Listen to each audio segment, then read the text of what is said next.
Assalamualaikum warahmatullahi wabarakatuh. Waalaikumsalam warahmatullahi wabarakatuh. Sahabat pencinta Quran dimanapun berada, pada bulan Ramadan ini kita akan membahas tentang hadis-hadis Fadailul Quranil Karim, itu hadis-hadis tentang keutamaan Al-Quranul Karim. Hadis yang pertama kita akan membahas tentang hadis menjelaskan bahwa Al-Quran merupakan mukjizat yang Allah berikan kepada Nabi Agung Muhammad sallallahu alaihi wasallam. Ma minal anbiya'i nabiyyun illa u'tiyama misluhu amana alaihil bashar wa innama kana alladhi utitu wahyan auhahullahu ilayya fa arju an akuna aktsarahum tabi'an yaumal qiyamah. Tidak adalah dari golongan para nabi seorang nabi kecuali pasti diberi mukjizat oleh Allah SWT. Dengan mukjizat itu kemudian manusia menjadi beriman. Begitu juga saya, kata Nabi Agung Muhammad sallallahu alaihi wasallam.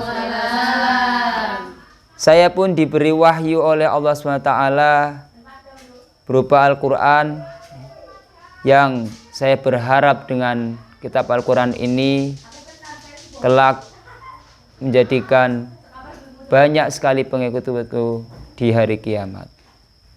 Hadirin pencinta Al-Quran yang berbahagia dimanapun berada, hadis ini menerangkan tentang kemukjizatan yang Allah berikan pada para nabi.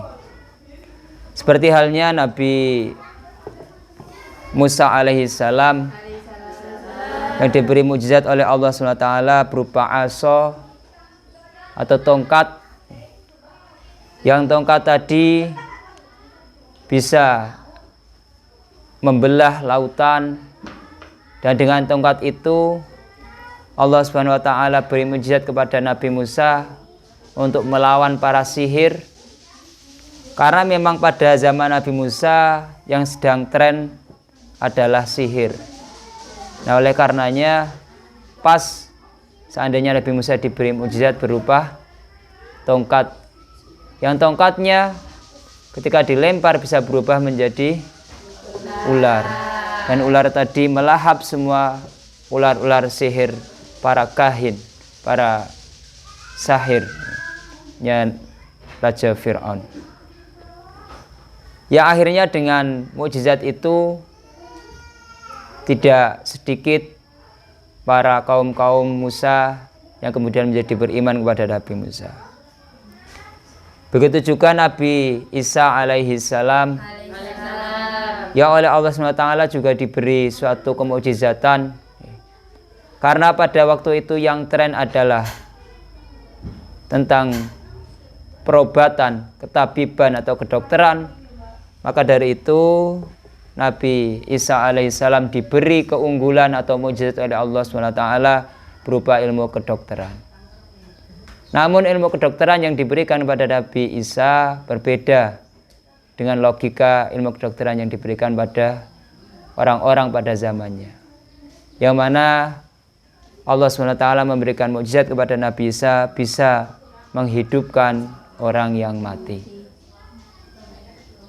Kemudian berbicara mukjizat yang dimiliki oleh Nabi Agung Muhammad sallallahu alaihi wasallam, yang tidak asing, beliau diberi mukjizat yang sangat agung, yaitu berupa Al-Quran.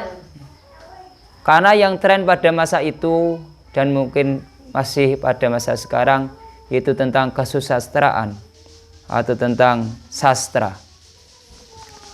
Kemudian Al-Quran datang menjadi wahyu bagi Nabi Agung Muhammad sallallahu alaihi wasallam, yang mana kemudian sastra yang sangat hebat ketika itu disandingkan dengan Al-Quran, mereka semua akan lumpuh takluk melihat kehebatan sastra yang ada dalam Al-Quran.